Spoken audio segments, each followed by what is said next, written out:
Hello everyone, welcome back to a new video. In this video, we'll be talking about the poem Dream Teller by Pratibha Jayachandran, which comes under MAS for Dalit writing. So first of all, a little bit about the poet. Pratibha Jayachandran is a Tamil Dalit poet and short story writer. Like all the Dalits, he was also a victim to the atrocities until education saved him gradually. Pratibha moved to Pondicherry from his native place and got himself indulged in literary activities. His first anthology of poems appeared in 1985. The poem Dream Teller was originally written in Kanavugal Solban in Tamil. Like the title suggests, this poem talks about the ambitions and dreams of Dalits and how and why they were detained from pursuing these dreams. So, I'll be narrating reciting the poem, and we'll be looking at the stanza-wise explanation. So, the first stanza. Words fondly lie side by side, pressing bodies and fingers rubbing to seek out the blaze of light. Mind enjoys the pleasant lightness on gathering and stringing together the seldom supple flashes of lightning. Eyes have something to disclose every day. Dreams found in forest are full of knots and thorns. The footprints of one seeking dreams in the sky lie embedded there. Yet some space waits there to welcome us, where we can catch our breath and rest. If one has the will to accept, the songs for the ragas yet to be composed lie submerged there in dreamy mist. Each second passes in waiting for the smiling face that scatters simmering pearls. Eyes stay parted in the dreams. So this is the entire poem. ഈ ഒരു poem നമ്മൾ പറഞ്ഞ പോലെ തന്നെ Dalit ലിറ്ററേച്ചറിൽ പെടുന്നതാണ്. Dalits face ചെയ്യുന്ന ഒപ്രഷനാണ് ഇത് കൂടുതലും focus ചെയ്യുന്നത്. അപ്പോൾ ഇവിടെ നമുക്ക് എക്സ്പ്ലിസിറ്റ് ആയിട്ടൊരു ദളിത് ഐഡൻറ്റിറ്റിയെക്കുറിച്ചോ അല്ലെങ്കിൽ അന്തർ റിയാലിറ്റിയെക്കുറിച്ചോ പറയുന്നില്ലെങ്കിലും മെറ്റഫോറിക്കലി ഇവിടെ ദളിറ്റ്സിനെയാണ് ഉദ്ദേശിക്കുന്നത്. അവർക്കെങ്ങനെയാണ് അവർക്ക് സ്വപ്നം കാണുന്നുള്ളൊരു സ്പേസ് അവർക്ക് നിഷേധിക്കപ്പെടുന്നതെന്നാണ് ഈ ഒരു പോയം പറയുന്നത്. അപ്പോൾ പോയത്തിൻ്റെ സ്റ്റാർട്ടിങ്ങിൽ തന്നെ പറയുന്നത് വേർഡ്സിനെ കുറിച്ചാണ്. Words fondly lie side by side, pressing bodies and fingers rubbing. So dreams are compared to words of fragments of the imagination that is lying on the mind. അപ്പം നമ്മുടെ മനസ്സിലൊക്കെ തന്നെ നമ്മുടെ ഈ സ്വപ്നങ്ങളെന്ന് പറയുന്നത് ഓരോ വാക്കുകളായിട്ടാണ്. അപ്പോൾ അങ്ങനത്തെ വാക്കുകൾ ഫ്രാഗ്മെൻ്ററി ആണ്. അത് ആ ഒരു മനസ്സിലിങ്ങനെ സ്റ്റാറ്റിക്കായിട്ട് ഡോർമെൻ്റായിട്ട് കിടക്കുകയാണ്. അടുത്ത ലൈൻസിലാണ് ഈ ഒരു വാക്കുകൾക്ക് കുറച്ച് ചലനം ഉണ്ടാവുന്നത്. That is mind enjoys the pleasant lightness on gathering and stringing together the seldom supple flashes of lighting. അപ്പോൾ ഇവിടെയാണ് കുറച്ചും കൂടി ബോഡി ഇമേജറി വരുന്നതും. ഇവിടെ പറയുന്നത് അതുവരെ സ്റ്റാറ്റിക്കായിട്ട് നിന്ന ഡ്രീംസ് എല്ലാം തന്നെ കുറച്ചും കൂടി ഒരു മൂവ്മെൻറ്റ് നമുക്ക് കാണാൻ പറ്റുന്നത് ഈ ഒരു സമയത്താണ്. There is A friction of dreams. കാരണം നമ്മുടെ എല്ലാ മനസ്സിലും തന്നെ സ്വപ്നങ്ങളിൽ നമ്മളെല്ലാവരും കാണാറുണ്ട്. പക്ഷേ അത് റിയലൈസ് ചെയ്യുന്നത് അല്ലെങ്കിൽ അത് ശരിക്കും ആക്ഷൻ എടുത്ത് ആ ഡ്രീംസ് ഒരു റിയാലിറ്റി ആക്കുന്നത് വളരെ കുറച്ച് പേരേ ഉള്ളൂ. അതുപോലെ തന്നെ വളരെ കുറച്ച് സ്വപ്നങ്ങൾ മാത്രമേ നമ്മൾ ശരിക്കും റിയാലിറ്റിയിലേക്ക് കൊണ്ടുവരത്തുള്ളൂ. ആ ഒരു റിയാലിറ്റിയിലേക്ക് കൊണ്ടുവരുന്ന സമയത്താണ് ഈ ഒരു ഡ്രീംസിനൊരു മൂവ്മെൻറ്റ് ഉണ്ടാവുന്നത്. ആ ഒരു ഐഡിയ ആണ് ഇവിടെ പറയുന്നത്. So the speaker has the desire to realise his or her dreams and wants to act on their dreams and aspirations. And then the poem continues that eyes have something to disclose every day. That is, the poet is seeing something or the other every day, that is the reality that is surrounding him or her. കാരണം നമ്മൾ സ്വപ്നം കാണുന്നതും നമ്മുടെ റിയാലിറ്റിയും തമ്മിൽ നല്ലൊരു difference തന്നെ കാണുമായിരിക്കും. ഇപ്പോൾ ഈ ഒരു കോണ്ടെക്സ്റ്റ് എടുക്കുകയാണെങ്കിൽ ഒരു ദളിത് കമ്മ്യൂണിറ്റിയിൽ നിന്ന് വരുന്ന ഒരാൾ സ്വാഭാവികമായിട്ടും സ്വപ്നം കാണുന്നത് ഫ്രീഡമാണ്. അവർക്ക് നിഷേധിക്കപ്പെടുന്ന ആ ഒരു സ്പേസ് അവർക്ക് കിട്ടണം, അവരുടെ വോയിസ് എല്ലാവരും കേൾക്കണം എന്നുള്ളതാണ് ആ ഒരു സ്വപ്നം എന്ന് പറയുന്നത്. പക്ഷേ അത് കണ്ണടയ്ക്കുമ്പോഴാണ് ആ ഒരു സ്വപ്നങ്ങൾ കൂടുതലും കാണുന്നത്. പക്ഷെ കണ്ണ് ഉറക്കുന്ന സമയത്ത് എന്താണ് റിയാലിറ്റി എന്ന് പറയുന്നത്? ഇപ്പോഴും ആ ഒരു കാസ്റ്റ് സിസ്റ്റം ഇവിടെ നിലനിൽക്കുന്നുണ്ട്. ആ ഒരു സിസ്റ്റത്തിൻ്റെ ഭാഗമായിട്ടുള്ള ഡിസ്ക്രിമിനേഷൻ ആ ഒരു കമ്മ്യൂണിറ്റി ഇപ്പോഴും ഫേസ് ചെയ്യുന്നുണ്ട്. അതാണ് റിയാലിറ്റി. അത് ഡ്രീംസായിട്ട് കംപ്ലീറ്റ്ലി ഓപ്പോസിറ്റായിട്ട് നിൽക്കുകയാണ്. So the phrase eyes have something to disclose every day actually talks about the reality check that the poet is getting, that whatever he is dreaming will probably take a lot of time because it is contrary to what is happening in reality around him.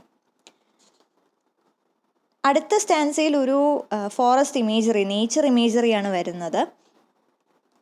ഇവിടെ എന്താണ് പറയുന്നത്? Dreams are found in forest എന്നാണ് പറയുന്നത്, full of notes and Thrones. So ഒരു കാടിനെയാണ് ഇവിടെ imagery ആയിട്ട് വരുന്നത്. മാത്രമല്ല അവിടെ ഒരുപാടധികം മുള്ളുകളുണ്ടെന്നും പറയുന്നുണ്ട്. അപ്പോൾ ഈ ഒരു മുള്ളുകൾ സിംബലൈസ് ചെയ്യുന്നത് ഒബ്സ്റ്റക്കിൾസിനെയാണ്. അപ്പോൾ കാരണം നമ്മളൊരു സ്വപ്നം കാണുന്ന സമയത്തും ഒരുപാടധികം ചാലഞ്ചസ് ഫേസ് ചെയ്ത് ഒരുപാടധികം ഒബ്സ്റ്റക്കിൾസ് നേരിട്ടിട്ടാണ് നമ്മൾ ആ ഒരു സ്വപ്നങ്ങളെല്ലാം തന്നെ സാക്ഷാത്കരിക്കുന്നത്. ആ ഒരു കാര്യമാണ് ഇവിടെ പറയുന്നത്. പ്രത്യേകിച്ച് എഗെയിൻ ദളിത്തിൻ്റെ ആ ഒരു കോണ്ടെക്സ്റ്റ് എടുത്ത് നോക്കുകയാണെങ്കിൽ അവരുടെ ഒരു ഒബ്സ്റ്റക്കിൾ എന്ന് പറയുന്നത് ഈ ഒരു സിസ്റ്റം, അതുപോലെ തന്നെ സിസ്റ്റത്തിൻ്റെ ഭാഗമായിട്ട് വരുന്ന ഒപ്രഷനും ഡിസ്ക്രിമിനേഷനും എല്ലാം തന്നെയാണ്. ഈ വക ഒബ്സ്റ്റക്കിൾസ് എല്ലാം തന്നെ അവർ ഓവർകം ചെയ്താൽ മാത്രമേ അവർക്ക് ആ ഒരു അവർക്ക് നല്ലൊരു ഫ്യൂച്ചർ എന്നുള്ളൊരു സ്വപ്നം സാക്ഷാത്കരിക്കാൻ പറ്റത്തുള്ളൂ. And then the next line, the footprints of one seeking dreams in the skies lie embedded there. അതായത് ഈ ഒരു വ്യക്തി മാത്രമല്ല ഈ ഒരു സ്വപ്നം കാണുന്നത്. ഇതിനു മുമ്പും ഒരുപാടധികം ദളിത്സ് ഇതേ രീതിയിലുള്ള സ്വപ്നങ്ങൾ കണ്ടിട്ടുണ്ട്. അവരുടേതായ സ്വപ്നങ്ങൾ, അതായത് നല്ലൊരു വിദ്യാഭ്യാസം നേടുക, അതുപോലെ തന്നെ നല്ലൊരു ജോലി നേടുക, അവരുടെ ശബ്ദം പുറത്ത് വരുന്ന രീതിയിൽ മറ്റുള്ളവർ കേൾക്കാൻ പറ്റുന്ന രീതിയിൽ അവർക്കൊരു സ്പേസ് കിട്ടുക, അതൊക്കെ തന്നെ അവരുടെ സ്വപ്നങ്ങളാണ്. ഒരു ഒപ്രഷനിൽ നിന്ന് പുറത്ത് കിടക്കുക എന്നുള്ളത് എല്ലാവരുടെയും സ്വപ്നങ്ങളാണ്. ഇതിനു മുമ്പിനും പോയിറ്റിന് മുമ്പേയും ഒരുപാടധികം ദളിത്സ് ഈ ഒരു സ്വപ്നങ്ങൾ കണ്ടിട്ടുണ്ട്. പക്ഷേ ചിലത് മാത്രമേ അവിടെ ഫുൾഫിൽ ചെയ്തിട്ടുള്ളൂ. പലർക്കും അവരുടെ സ്വപ്നങ്ങളായിട്ട് തന്നെ നിന്ന് പോയിട്ടുള്ളൂ. So here the reality is depicted as the forest and dreams are considered to be the sky. That's the imagery that is coming here. And he says that there is a space in that forest where Dalits are able to succeed and realize their dreams. And that as long as Dalits can believe that they have the right to achieve their dream, they can certainly move forward. Again, there is the imagery of ragas, which gives the idea of inspiration. അതായത് the songs of the ragas yet to be composed lie submerged there. In dreamy mist, each second passes in waiting for a smiling face that scatters simmering pearls. Eyes stay parted in the dreams. അപ്പോൾ ഇവിടെ ഉദ്ദേശിക്കുന്നത് ഒരുപാടധികം ആൾക്കാർ ഇനിയും ആ ഒരു action എടുത്ത് പുറത്ത് വരാനുണ്ട്. അവരെല്ലാം തന്നെ സ്വപ്നം കാണുന്നുണ്ടെങ്കിലും അതിന് വേണ്ടി ഒരു പ്രവർത്തിക്കാനുള്ളൊരു കാര്യം ഇനിയും സമയമുണ്ട്. ഇനിയും ഒരു മാറ്റത്തിനൊരു സമയമുണ്ടെന്ന് പറയുന്നുണ്ട്. അതുപോലെ തന്നെ ഇവിടുത്തെ സിമ്മറിങ് പേൾസ് എന്ന് ഉദ്ദേശിക്കുന്നത് ഓരോ ആൾക്കാരുടെയും കോൺട്രിബ്യൂഷനും വിസ്ഡവും ആക്ഷൻസും ആണ്. ഒരുപാടധികം ആൾക്കാർ ഈ ഒരു കാസ്റ്റ് സിസ്റ്റം മാറാൻ വേണ്ടി ഒരുപാട് പ്രവർത്തിച്ചിട്ടുണ്ട്.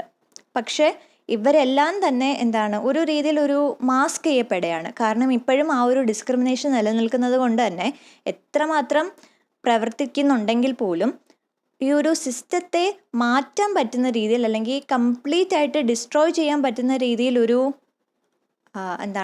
മാറ്റം, ഒരു ആക്ഷൻ ഇതുവരെ ആരും എടുത്തിട്ടില്ല. And the last line, I stay parted, actually denotes that reality is contrasting to the dreams. But still the poet is looking for a way for those dreams to be realized. But till now, they haven't come to life yet. ഇനിയും സമയമുണ്ട്, അതുകൊണ്ട് ഇപ്പോഴും എന്താണ് പോയിറ്റിനെ പോലെ തന്നെ ആ ഒരു കമ്മ്യൂണിറ്റിയിൽ നിന്ന് വരുന്ന ആൾക്കാരെല്ലാം തന്നെ അവരുടെ കണ്ണുകളെല്ലാം തന്നെ ആ ഒരു സ്വപ്നം കണ്ടുകൊണ്ടിരിക്കുകയാണ് എന്നാണ് പറയുന്നത്. The dream actually signifies their liberation. So that's the idea. The speaker in the poem tells us about the urge of a Dalit, especially in the creative usage. The casteism practiced in the society is seen in the lines of the poem in the form of grief and frustration. Though the Dalit wants to write and be heard by the others, it never comes out, as there is always this fear of being a lowborn. In other words, the life of a Dalit is a life of denials. Wherever he or she goes, they are denied things, services, access to knowledge, and so on. Even the very act of thinking or the agency to think is hijacked by others. So the poet here talks about the dreams of Dalits, because like all other human beings, Dalits are also entitled to see dreams.